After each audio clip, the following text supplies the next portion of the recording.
ما لم يعلم. أشهد أن لا إله إلا الله الملك الأعظم، وأشهد أن سيدنا محمدا عبده ورسوله الأكرم. اللهم صل وسلم وبارك على سيدنا محمد وعلى آله وصحبه أجمعين. أما بعد فيا عباد الله، اتقوا الله وأطيعوه وجاهدوا بأموالكم وأنفسكم في سبيل الله. قال تعالى في القرآن الكريم: يا أيها الذين آمنوا اتقوا الله حق تقاته ولا تموتن إلا وأنتم مسلمون. صدق الله العظيم. Ma'asyiral muslimin, jamaah salat Jumat rahimakumullah.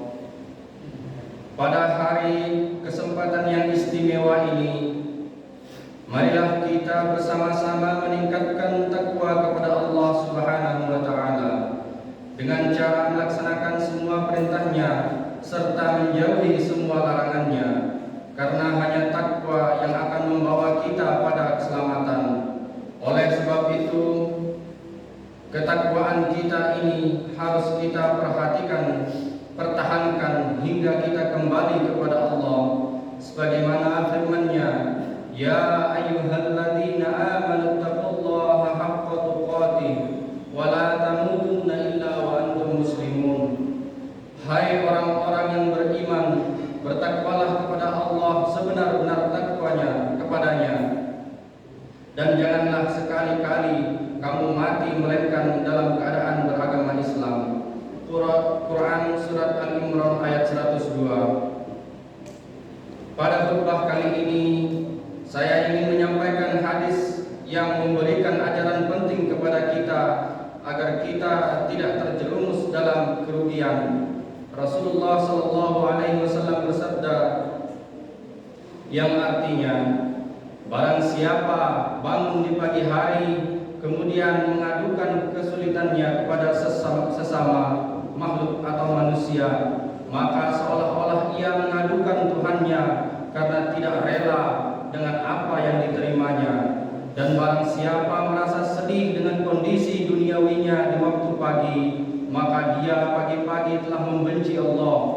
Dan barang siapa merendahkan dirinya di hadapan orang kaya karena kekayaannya, sungguh telah lenyap 2/3 agamanya. Hadirin jamaah salat Jumat rahimakumullah.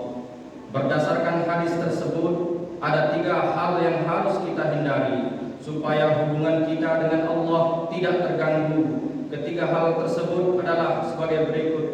Yang pertama, hindarilah kebiasaan mengeluh kepada sesama, karena hal itu sama artinya dengan menggugat takdir Allah Subhanahu wa taala atau tidak puas akan pemberiannya. Rasa tidak puas itu manusiawi, tetapi hendaknya langsung disampaikan kepada Allah, tidak diadukan kepada sesama. Sebagaimana ratapan Nabi Musa ketika akan melewati laut bersama kaumnya, Ya Allah, segala puji bagimu, kepada Engkaulah aku mengadu, dan hanya Engkau yang bisa memberi pertolongan. Tiada daya dan upaya serta tiada kekuatan kecuali dengan pertolongan Allah yang maha tinggi lagi maha agung. Kemudian yang kedua, buang jauh-jauh perasaan sedih di pagi hari, karena hal itu akan menimbulkan rasa tidak ridho atas pemberian Allah. Sambutlah pagi hari dengan penuh semangat dan rasa syukur, karena kita masih diberi kesempatan oleh Allah untuk menikmati hidup. Banyak saudara-saudara kita yang tidur semalaman tapi tidak bangun lagi untuk selamanya. Apabila bisa menghindari 2 hal tadi, berarti kita termasuk hamba yang benar, yaitu orang yang tahan menghadapi kepahitan hidup tanpa mengeluh sedikit pun. Namun, bila di pagi hari kita menggerutu atau meratapi nasib kita, oleh karena itu berarti kita bukan lagi orang yang sabar, apalagi mengadukan nasib kita kepada sesama manusia. Sungguh kita termasuk orang yang kufur nikmat. Hadirin jamaah salat Jumat rahimakumullah. Yang ketiga, janganlah merendahkan diri di hadapan orang kaya karena kekayaannya, karena hal itu bisa melenyapkan 2/3 agama kita. Poin ketiga ini tidak hanya mengadu, tapi sudah mengharapkan sesuatu kepada sesama. Padahal mengharapkannya itu hanya boleh disandarkan kepada Allah Subhanahu wa taala semata.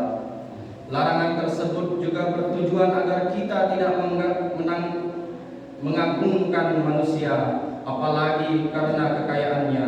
Jika kita mengagungkan manusia, maka hilanglah harga diri kita, ilmu dan kemaslahatan. Bahkan kita memberi kesempatan pada orang yang kita agungkan untuk berbuat zalim dan sombong. Fenomena yang terjadi saat ini, orang-orang diagungkan karena kekayaan, jabatan maupun kehormatannya. Kebanyakan justru semakin merajalela, sedangkan orang yang mengagungkan nampak begitu hina apalagi ia diberikan sesuatu yang diharapkan, maka mentalnya seperti anjing, ia menuruti apa kata tuannya. Hadirin jamaah salat Jumat rahimakumullah. Lantas apakah kita tidak boleh menilai lebih terhadap sesama? Islam hanya membolehkan kita menghargai atau memuliakan orang lain karena 2 hal, karena ilmunya dan karena kebaikannya. Selebihnya tidak ada. Jadi siapapun yang memuliakan manusia dengan berbagai alasan, sesungguhnya orang itu telah terjerembab kepada lubang kecil yang jika dibiarkan akan menenggelamkan dirinya pada lumpur kehinaan. Syekh Abdul Qadir Al-Jailani pernah berpesan, setiap muslim harus berada dalam 3 keadaan, yaitu melaksanakan perintah Allah, menjauhi larangan Allah, dan rela akan qada dan qadar ketetapan Allah. Demikianlah khutbah yang bisa kami sampaikan pada kesempatan kali ini. Semoga kita termasuk orang-orang yang sabar menerima segala ketentuan Allah dan tidak mudah mengeluh atas apa yang kita alami, sehingga kita sampai menghinakan diri terhadap makhluk, tetapi hanya mengadu kepada Allah Subhanahu wa taala. Amin amin amin ya rabbal alamin. Wa in ahsanal kalami kalamullah. A'udzu billahi minasyaitonir rajim. Bismillahirrahmanirrahim.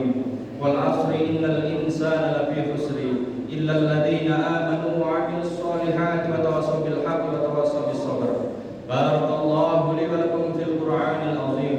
ونفعني وإياكم بما فيه من الآيات وذكر الحكيم وتقبل مني ومنكم تلاوته إنه هو السميع العليم.